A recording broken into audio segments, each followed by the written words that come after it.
You're listening to the Options Insider Radio Network, the home of the Options Podcast. For more quality options programs, visit theoptionsinsider.com or search for Options Insider Radio Network in your podcast provider of choice. Listeners can also access all of our programming through our mobile app available in the iTunes and Google Play stores. Select programs are also available via live stream at mixlr.com/options-insider. That's mixlr.com/options-insider. Don't forget to follow along with your favorite programs and submit your own questions for the hosts at twitter.com/options, stocktwits.com/options, facebook.com/theoptionsinsider, or via questions at theoptionsinsider.com.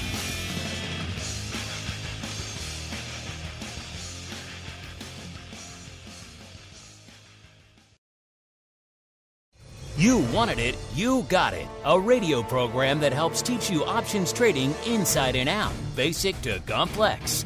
This is Options Bootcamp. Whether you want to learn how to protect your portfolio, generate income, or even become a master of volatility, the Options Bootcamp drill instructors will break it all down for you. Now, let's get you into peak options trading shape. Here are your Options Bootcamp drill instructors. All right, everybody.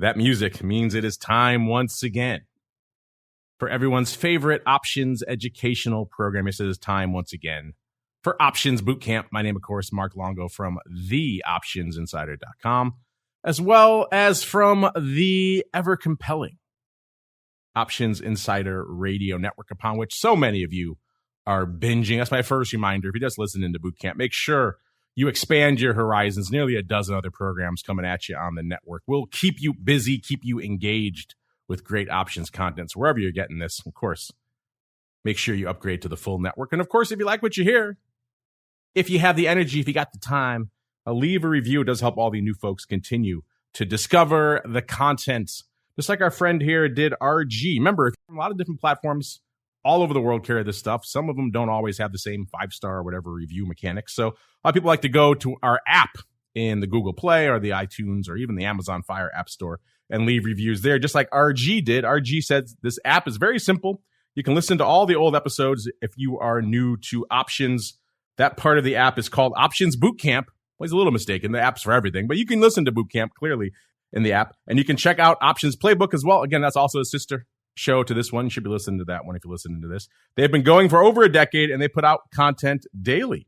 5-star. So thank you, RG, out there. Yes, we do. There's content in that app pretty much every day. So check it out on whatever device you're rocking out there right now. And of course, if you want to go above and beyond, you want even more exclusive content in your life, theoptionsinsider.com/pro is the place to go. So I had a great pro Q&A with Mr. Tony Saliva last week of there. And of course, we have Options Oddities, end of the week. It's the beginning of the month. That means we'll be giving away our pro trading crate very soon to all of our pro members out there, as well as, of course, for the exclusive pro podcast feed, exclusive live access to this, everything else we do here on the network.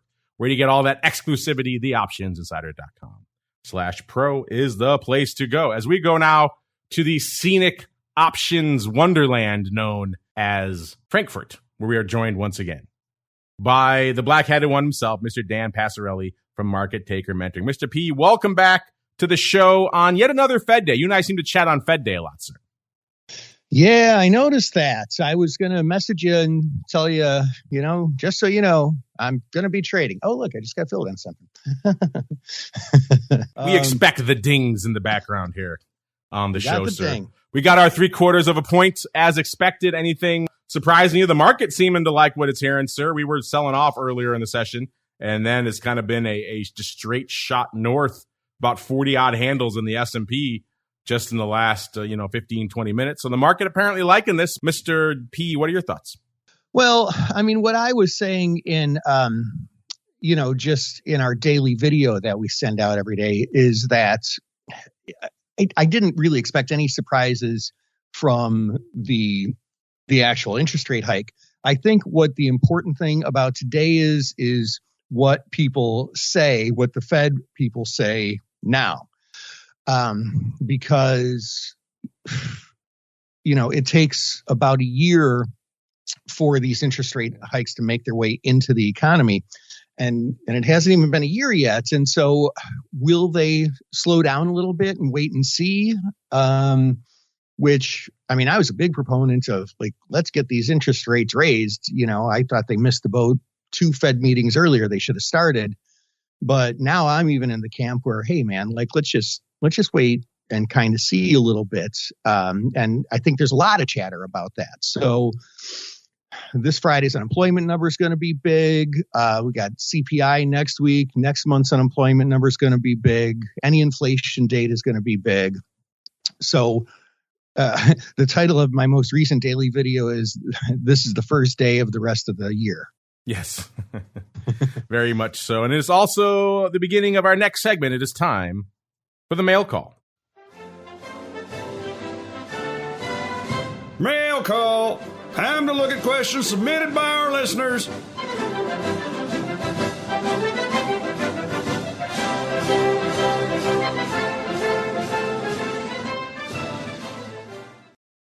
All right, everybody. Let's get to business here, answering some Q's. Sometimes you folks oblige us by answering our questions here on the show. It's like you did last week. We asked you last week in our question of the week, since the start of the pandemic, every earnings season has only delivered somewhere in the neighborhood of 85% of the amount of movement that was priced into all their straddles at the start of the season. So if you took all the straddles at the start of the earnings season and you average them out, say, okay, here's what they're all worth. And if everything moved exactly that amount, that would be 100%. So 85%, obviously less than that, obviously showing less movement, less volatility than was priced in at the onset of the season. So we thought, we're in the middle of earnings season right now. It's a good time to pick your brains on this topic. What are you guys expecting? What's your outlook for this earnings season? Think it's going to be somewhere about the same, somewhere in the 85 to 90% ballpark? Is it going to be north of 100%? So more movement than was priced in at the onset of the season. So that'll be a bit of an action-packed season, or below 80%, which we term pretty boring. Mr. Dan took umbrage to that terming there, but nonetheless, we thought kind of boring. If you're selling premium, that's kind of what you want. You want something to be boring. It could be boring and still exciting for a short premium person. Those two things are not mutually exclusive. And we had a weird result. We had a weird tie on this one. These numbers were kind of weird all week for this one, really. And it ended up going out 36.8% each for north of 100%, so action-packed, and then 85 to 90%, about the same, both at 36.8%, which is weird. We don't see that too often in our polls. And then 26.3% saying pretty boring. So Dan, A, have you overcome your umbrage at us calling it pretty boring? And B, what are your thoughts on the fact that our audience kind of tied with pretty much split between an action-packed season and kind of more the same? Pretty boring is typically pretty good. I'm still sticking with that. But yeah, I mean, I guess it's like exactly split. I mean, I guess that's not super unexpected, because this quarter was unique. I mean, only in the regard that, the expectations, the estimates were lower than they've been since the beginning of the pandemic, which a lot of people take out of context. That doesn't mean like losing money or anything. And it doesn't even mean bad earnings. It actually means still really great earnings, but just not as great as it's been since April of 2020. So, I can see how some people were thinking action-packed, because of that, like, hey, there's probably going to be a lot of surprises. But, when it all comes down to it, I watch earnings very, very closely. I'm, actually just got filled on an earnings trade while we were on this call, and I'm going to trade them as soon as we get off this call.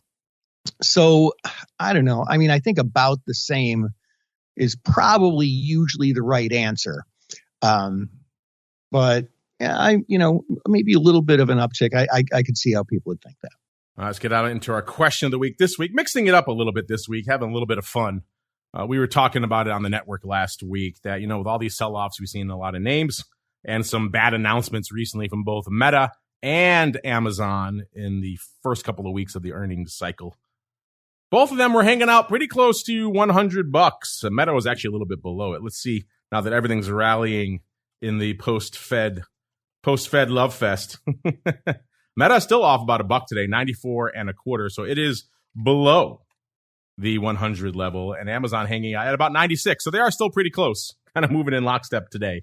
When we tweeted this a couple days ago, actually, they were both around $100. We said, hey, Meta, Amazon, come under some heat lately. Both of them trading right now right around $100, which raises a kind of fun question. Very simply, which one would you rather buy? Is it Amazon? Is it Facebook/Meta? Or neither? You're just not in for either one.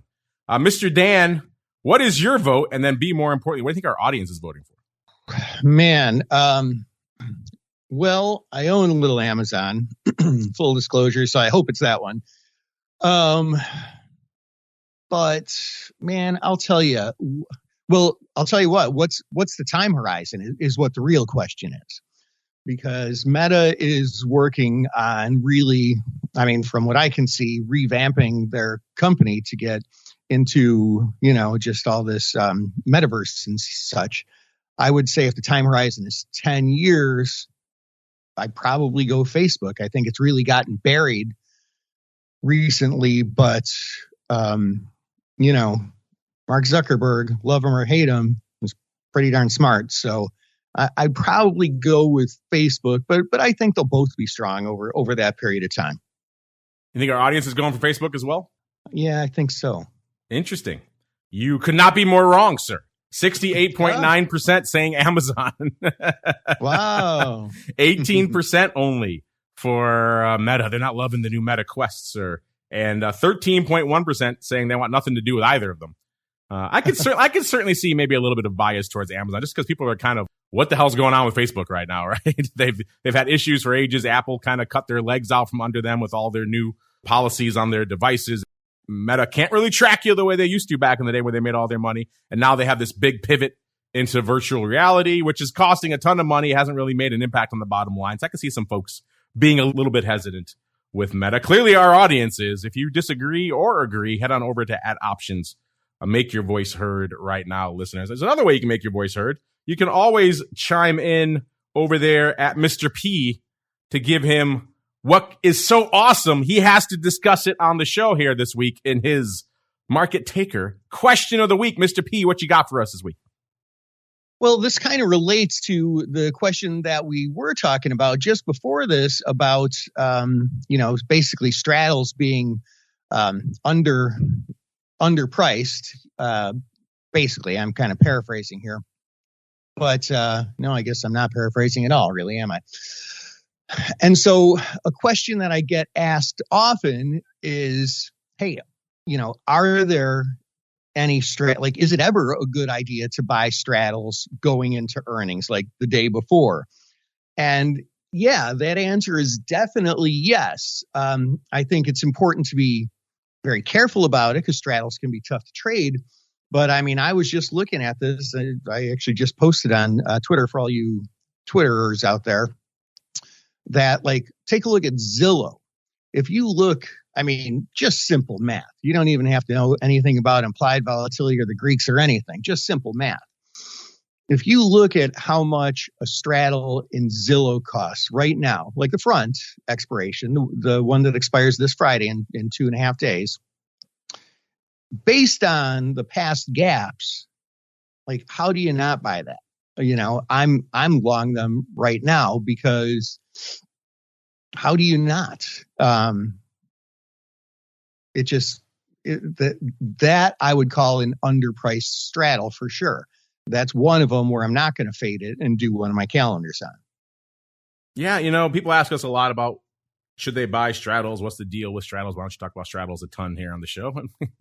You just kind of pointed it out. They're very opportunistic type trades. You can't just be long straddles all the time. You will be suffering the death of 1,000 cuts, which is decay, listeners. We talked about that many times on the network. Go back into the archives, listen to some of the episodes we've done all about straddles. We've gotten into that in the past, but there are times when it worked. Dan just pointed out one potential opportunity. We talked about them a lot at the beginning of last year, Q1 of 2021 last year. And what was going on during Q1 of last year, listeners? As things were rocking and rolling, things were exploding. It was the beginning of the meme stock phenomenon. Names were shooting up to triple-digit vol, routinely making huge moves. And in that kind of environment, being long a straddle can work. So you just need that really extreme move to pay for it, because otherwise it's going to erode in your face very quickly. If you don't get the move you want pretty quickly, it can be pricey. But if you have that rock'em sock'em robots environment, straddles can be an intriguing way to go. Speaking of ways to go, Dan, let's go out to this question here from Mander. Mander wants to know, is there an effective way for retail traders to execute dividend arbitrage in their accounts without having access to professional level margin and other benefits? I don't know what's going on with dividend arb. Dan, as you'll recall, we got a question about this when we were doing that Harvard panel a week or two ago as well. People apparently have dividend arb on the brain. Maybe someone put it out in a webinar or something. I don't know. But all of a sudden, everybody in a retail account, Dan, wants to go out and capture divvies. Yeah, you know what, Mark? that is what happens. Like somebody says something in a webinar that's, well attended enough, and all of a sudden everybody, jumps on it. Like there was this time, it was probably around 2015, right? Maybe 2014, where I was at this trader conference and I was giving a presentation, and it was all on the Greeks. And I was like, yeah, we're not going to talk about Rho, because Rho doesn't matter now, and it's not going to matter for, at least a few more years. And there were like 2 or 3 people in the room that like gasped. They're like, what? No, interest rates are going to start going up right away. And I'm like, what are you talking about? And like, I talked to one of the guys afterwards, and he's like, yeah, I just walked out of a presentation and this guy said, where interest rates are going to go up and they're going to skyrocket. I'm like, first of all, is this guy stoned? Like what, how does he come up with that assumption? It's not just hindsight. Like that was a pretty weird statement to make in 2014 or 15. But, it kind of came into favor for a brief moment, and then people realized that guy was smoking something crazy and didn't come to fruition. So that's probably what it is. Somebody threw it in a webinar, and 2 weeks from now, nobody's going to talk about it again, because, the answer is no. There is not an effective way for retail traders to execute dividend arbitrage in their accounts without having access to professional level margining and other benefits. It is not possible, because you have to trade massive amounts. And there were some some brakes put on that by the OCC, as I recall. I don't even recall exactly what they were. But when I played that game when I was a floor trader, I'd trade like a couple thousand in the money call spreads, and maybe you make $400. The massive amount of margin it requires is just it's a crazy game, even for professionals, but especially for retail folks. Yeah, the size involved, the way these things used to go up for size, and you could see there was one exchange that pretty much just specialized in this paper. They're the only exchange that didn't put limits on how much size you could actually do with these strategies. That was the Philly exchange. So you saw all these trades go up there. And there would be millions of contracts going up in some of these obscure names on certain days, all chasing maybe a name that had a couple of thousand contracts worth of open interest, right? So, yeah, there's a lot to this. You have to do size, which A, is usually the enemy of retail. B, as Dan mentioned, they have made some changes now to the traditional way this used to be done with these used to effectively do wash trades. And it was a kind of a game of playing on the way options are settled, that you could kind of get the free dividend if you did it right around the time of the X date, and all that stuff's kind of gone away. OCC has cracked down on a lot of that stuff. You can do some verticals now and things, but you can't do the straight up kind of wash trades that we used to do on the floor. Or if you can try to go out and people want to try to capture it with a synthetic, buy the stock and then sell the synthetic against it. You go price that out. Go look at your typical name and see what you're going to be able to do that for. Because there's a spread to that, obviously. There's a bid-ask spread to each side of that trade. And so if you're trading all sides of that spread, that's also going to cost you money. And they don't give away dividends for free. You can, it's not like the market makers don't know this trick. So you can go price it up and see what it's going to cost you in terms of just slippage from an execution perspective. Now multiply that times all the contracts you're going to have to do to actually make it meaningful. And you'll see why we say this is, even for professionals these days, this trade has become very difficult and very capital intensive. For retail, not really the way we would go. But hey, reach out to us if you decide to try it. Let us know your experience. I'd be very curious to know. Let's go out to Becky. Looks like she listens to us on the old tubes. She said, I'm new to trading. Becky Martinez says, I'm new to trading.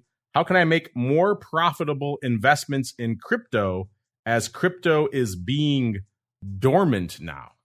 Well, you're lucky, Becky. It has taken off since I think this came in about a week ago. It has been moving over the course of the past week. If you listen to our crypto rundown program that we do here on the network every Monday, we've broken it down. Vol has started to creep back up, which we haven't seen in a while. It's been pretty much eroding since the big sell-off back a few months ago. And we've also seen the skew shift a little bit. So it used to be predominantly bid to the puts. Now it's flat. At least it was as of the last episode we did. It was flat in Bitcoin and ETH, and it used to be pretty biased in Solana as well, getting close to flat there as well, which shows that the options market isn't pricing in a certain direction, a fear or any sort of premium in any direction. It's kind of shrugging its shoulders, doesn't know where things are going to go. So that makes things maybe a little bit more intriguing for you if you are looking at those. They are moving again. Vol is starting to creep up a little bit again. If you're listening to this show, I'm guessing you probably want to trade in a securities account. So that limits what kind of crypto you could use. So then we have talked about BitO before on this show. I know, Dan, I know you've traded in the past. I know you talk about it with some of your mentees out there. So BitO is a pretty decent option as well. It doesn't suffer pretty terribly from the roll yield. I kind of thought it would when it first launched. I was very skeptical. And as we've crunched the numbers and as we've seen over time, the way those futures trade over there at CME and the positions, they don't really have the same kind of setup that you'd see in some of the vol products where they super crazy aggressive contango, which really leads to a lot of a negative roll yield on products like VXX and things like that. We don't see the same setup in the Bitcoin future. So that leads to much less in terms of roll yield crushing that product. So it does track fairly well. And from an options perspective, you're listening to an options show, so I'm assuming you want to talk about options as well. From an options perspective, BitO is crushing it, 80,000+ contracts a day. So you could do worse than if you wanted to look at BitO. Whatever strategy you're looking at, I would definitely say if you're interested in that, staying in the big liquid names, you're interested in Bitcoin, I'm sure most people are on the crypto front, then you could do worse, I should say, than getting out to BitO. Used to be selling puts out there was pretty attractive with the pretty strong put skew. Not quite as attractive now, so bear that in mind out there. But it is moving around a little bit more, so it might make some harvesting strategies. Maybe you want to buy BitO, sell a covered call. That call wing's looking a little bit more bid now, so intriguing things afoot. Mr. Dan, I know you've looked at BitO in the past. What are your thoughts on BitO? And maybe you have some other suggestions for Miss Martinez here. She wants to make her crypto investments more profitable. Yeah. One of the things that I have been very adamant about in the past is to only trade crypto derivatives that have central clearing. So exchange listed ones, like real exchange listed ones, not to be whatever, but real exchange listed ones are really important. Something like some exchange that's, in New Zealand or, some Caribbean country that is created by some guy in his basement, what was that original one a long time ago? Start with a G. I forget right now. It was named after the card game. Anyway, you want to be careful of that because those exchanges can just disappear. So doing something like BitO or anything exchange listed is a way, way better bet just because you're protected from the black swan scenarios that can really be horrible under some circumstances. Yeah, check out BitO. Becky, whether it's just to kind of buy it and put it in your portfolio, whether you want to trade some options around it, sell covered calls, whether you want to sell puts to get into it and then get into BitO at a lower level, buy put spreads, whatever you're thinking about doing. You don't really give us much insight into that, but I'm curious, maybe follow up with what you're trading now. That might give us a better starting point, and then maybe we could help point you in some interesting directions. But again, if you're looking at optionable crypto trades you can do in your securities account, you could do a lot worse, I should say, than looking at BitO. Let's go out to this question from one of our pro members, Mr. Chris Lovell. He says, should retail investors hedge against tail risk for their overall portfolios? If so, what do you think is the best way for us to construct the hedge? Dan, this is an interesting area. Like a lot of things in the world, of options. It's very subjective. What one man's tail risk is another man's very different thing. I've discovered that over the years. People have come to us pitching all sorts of what they term tail risk or black swan funds, only to find out that they're not at all what you would think of. Most people, when they think of tail risk protection, they probably think of some sort of out-of-the-money put or hedging strategy, yet I've seen every combination therein, from being in cash to cash with a little bit of calls to all sorts of madness being described as tail risk or black swan type funds. Maybe let's start there, Dan. What is when someone says to you, hey, I want to hedge my tail risk, how do you view that? What is your viewpoint on hedging tail risk? And then B, do you think it's worth it for retail to do that, to bother hedging their tail risk? And then if so, do you have a way that you think is optimal? A 3-part. Yeah. I mean, when I think of tail risk, I think of, what I think of is the classic definition, right? Tail risk is protecting against these like 6 sigma events, or, even 3 or 4 standard deviation events, I guess. But going out there and buying very, very far out of the money puts is where most people's minds go to. But theoretically, it could be calls also, depending on exactly what your motivation for the hedge is. So yeah, like that's the way I think of it. And hey, shout out to Chris. What's up, my friend? That's the way I look at it. And I mean, I imagine people can look at it different ways, but I'd be hard pressed to figure out what those ways are. Let me lay down some other ways for you here, sir. But a lot of people, the one that I caution against a lot of people come to us and they think of, VIX calls. VIX calls are a great tail risk hedge. And, I think of them more as a kicker. If you have the aggressive downside move that you're really scared of in your broad portfolio, then you're going to see a nice, strong response from VIX. But look at over the last few months, we've seen a pretty decent sell-off in most of the major indices, right? And if you're out there loading up on far out of the money strikes in VIX, 35, 40, whatever, you're picking 50. And we've seen a lot of people loading up on 75s, 80s, and pars and above in VIX over the last few months.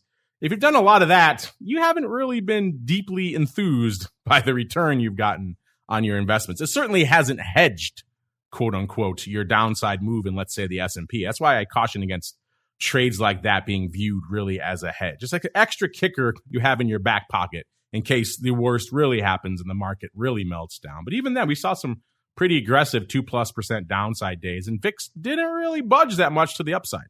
So I think if you've been looking at that as your quote unquote tail risk, you've been deeply disappointed, which is why I caution people to not look at that as your tail risk. I think that's more of like a kicker you have on top of everything else you're doing in case something really crazy happens, because VIX can outperform. We've seen it happen, obviously.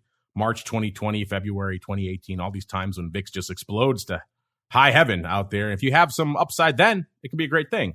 But outside of that, it's not really a hedge. And we've talked recently on the network, shows like the Advisor's Option and others, about some interesting strategies you could do. Dan mentions the far out of the money puts. That's the traditional kind of tail risk hedging. And it actually can work fairly well depending on how you set it up. We've actually been exploring recently with Matt, who's been on this show just recently, just talking about earnings vol, running the numbers. He does a lot of back testing over there on what we call quote unquote garbage puts, very, very far out of the money puts.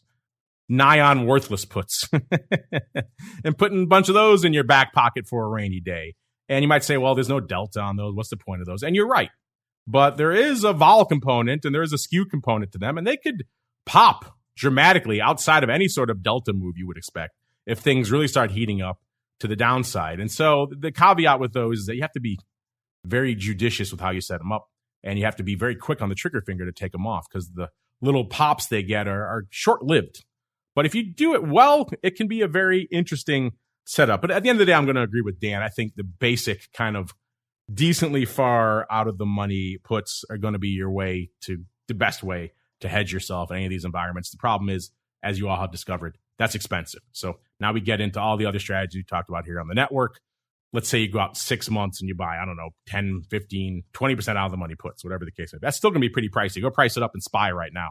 It's going to cost you a pretty penny. So you have to come up with something else against that, whether it's selling very far out of the money puts against it. But then again, now you're talking tail risk is to hedge the black swan event, right? If you're selling farther out of the money puts, you're not quite getting that black swan protection you maybe want. So there's other things you could do, obviously selling calls. We've talked about time spreads, other things. There's many ways you can go about that. But at the end of the day, those meaty puts in your back pocket on a crazy day, still the only reliable inverse correlation. Look at this entire year. Everything has moved with a correlation pretty much of close to 1. When it hits the fan, correlation goes to 1. You have that put in your back pocket. It can be a helpful thing. Just remember, there's challenges with just buying puts as well. You can't just buy a put and set it and forget it and think you've done your due diligence. A little bit more effort involved in that. Dan, anything else you want to add on tail risk before we keep rolling, sir? Yeah, one more thing, Chris, just if there's a best way to construct it, it kind of goes with the old adage, buy them when you can, not when you have to, right? Because, I think we've talked about this in some of our classes. People love, it's like a hobby for some people to buy puts at the bottom. And oh man, that is, it's just disastrous because you lose money on the way down and then you lose money on the way up. So, timing is everything. Another thing we talked about on the show is just consistently being long puts in perpetuity forever is a bad bet. So, when you're looking at a market and it starts getting a little lofty and you want to protect your gains, then that might be a good time to think about it. It's not when people's brains typically do think about it, but that's when you should be thinking about it. Now, let's keep on rolling here to Benji. Benji has a timely question for us, Dan.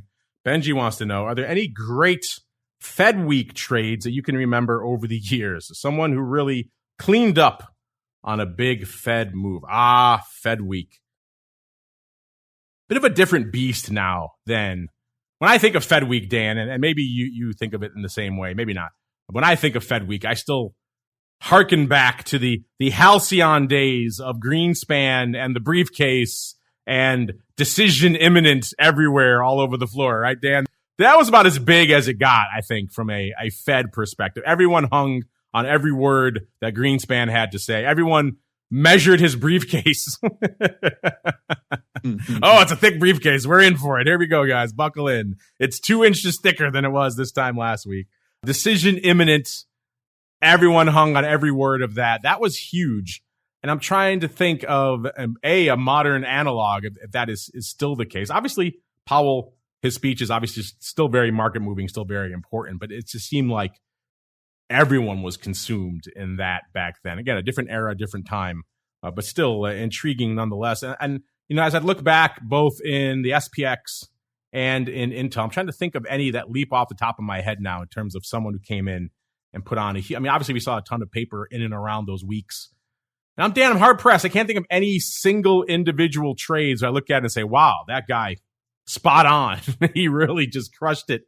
It made $10 million on one print in Fed week. Nothing leaps off the table to me. Is anything jumping out at you, Mr. Dan? There's nothing that I can think of offhand, really. But I'm sure there have been, right? Because, geez, do you remember? I was still trading back then, and I bet you were too, Mark. It was like in the final Greenspan, probably year, where there was it was a 75 basis point hike within 1 week. There was a surprise 50 point hike and then another 25 point hike, or vice versa. Somebody made some pretty good money on there, but chances are, it wasn't something you could predict unless you were, had inside information or something. But I bet there were some long gamma market makers who got pretty lucky that day. Yeah, obviously there were scenarios. Who was this, Benji? People did all right, and we on the floor hedging our gamma all did all right. Just nothing leaps off the table at me. Says that was a screaming great trade around Fed week. If you have one you've seen, listeners, thought that was awesome. Right in again, you're out there on the trading floor. You see so many trades all the time. Sometimes it's hard to. Oh, that one's amazing, and that one stands out, and that was exactly done for this purpose with the Fed. But it's an interesting question, Benji. I'm gonna have to mull it over a little bit after the show and see if I could sink my teeth into any specific Wow, that was an amazing Fed week trade out there. I mean, mostly when I was in the S where we'd see those, not as much in the single name stuff like Intel. Those obviously Fed more a macro type player, but interesting stuff nonetheless. I'm going to mull that over, Benji. Maybe I will come up with another answer for you on a future show. Unfortunately, Mr. Dan, that music means we've come to the end of it for another episode of Options Bootcamp. But before we go, Mr. Dan, if folks are intrigued, they want to check out the world of MTM, where should they go? What should they do? Well, we'd love to have you make your way on over to markettaker.com, because that's where we live, and join our community. You can actually join it for free for a limited time, which I've been saying for a while. I'm not exactly sure when that time ends, but it will at some point. So yeah, make your way on over to markettaker.com, 2 T's in a row, and join. And you can get for right now complimentary access to our chat room, which is, there's a lot going on in there these days with our earnings trading and our credit spread trading, and you might pick up some great stuff for free. There you go. Check out the ongoing partay over there at markettaker.com. And if you're in the mood for partays, then head on over to theoptionsinsider.com/pro. It's a place to go to get live access so you can heckle Dan and myself for this show, everything else we do here on the network. Great pro Q&As. You get those every week. Of course, exclusive options oddities, get those every week as well. Exclusive pro podcast feed. All the episodes. So if you're coming in now, don't feel like you missed a lot, because you can go back and check it all out. It's all there for you. 100+ episodes of great pro content waiting for you on the pro podcast feed. You can put that in any player you want. It works on all of them. Or you can grab the app there to get that as well. And of course, our giveaways. We're about to give away another great pro trading crate to one of our members. So theoptionsinsider.com/pro is the place to go to join that ongoing partay. That's going to do it for us here on Bootcamp today. Back again in a little bit on demand with Brian and Options Playbook Radio. That should be fun. He always has some great actionable trade ideas and education and everything else. Check it out if you haven't done so already, listeners. Of course, you can go to optionsplaybook.com or Options Playbook Radio on your podcast player of choice. Back again tomorrow with episode 2 of the option block for the week, as well as This Week in Futures Options, breaking down all things futures options Friday. The world of volatility comes into focus with Volatility Views. Then back again after that for all you pro folks with Options Oddities. And we kick it off every Monday, listeners, with the option block. We get pretty wild and fun on that show on Mondays. After that, the crypto rundown, delving into the world of crypto derivatives. Tuesday, for all of our pro folks, back again with another great pro Q&A session, all the way through to another Education Wednesday, another episode of Options Bootcamp. Stay safe out there, everybody. You're listening to the Options Insider Radio Network, the home of the Options Podcast. For more quality options programs, visit theoptionsinsider.com or search for Options Insider Radio Network in your podcast provider of choice. Listeners can also access all of our programming through our mobile app, available in the iTunes and Google Play stores. Select programs are also available via live stream at mixlr.com/options-insider. That's mixlr.com/options-insider. Don't forget to follow along with your favorite programs and submit your own questions for the hosts at twitter.com/options, stocktwits.com/options, facebook.com/theoptionsinsider, or via questions at theoptionsinsider.com.